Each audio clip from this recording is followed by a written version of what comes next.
સુરતમાં રહેતા પરમ ભગવદીય અશ્વિનભાઈ સુદાણી કે જે 75 કલાક એક ધારું બોલ્યા હતા, જેનું ગિનિસ બુકમાં નામ પણ આવેલું, જેને બધાએ કદાચ ઓળખતા હતો. તે અશ્વિનભાઈના ભાભી અક્ષર નિવાસી સરોજબેન દિનેશભાઈ સુદાણી મહારાજના ધામમાં ગયા છે.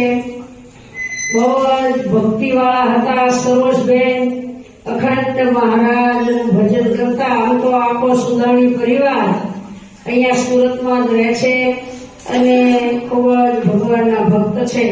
તો હમણે થોડાક દિવસમાં જ પહેલા જ એને ધામમાં લઈ ગયા છે. તો મહારાજ સરોજબેનના આત્માને ખૂબ સુખ શાંતિ આપી, અનાદિ મુક્ત કરી એના ચરણમાં રાખે એવી શ્રી હરિના ચરણમાં પ્રાર્થના કરી આપણે મહારાજ પાસે ધૂન કરશું અને એના પરિવારજનોને મહારાજ એ આ દુઃખ સહન કરવાની ખૂબ ધીરજ અને શક્તિ આપે અને અખંડ ચરણની સેવા સરોજબેન આત્માને આપે એવી પ્રાર્થના સાથે સ્વામિનારાયણ.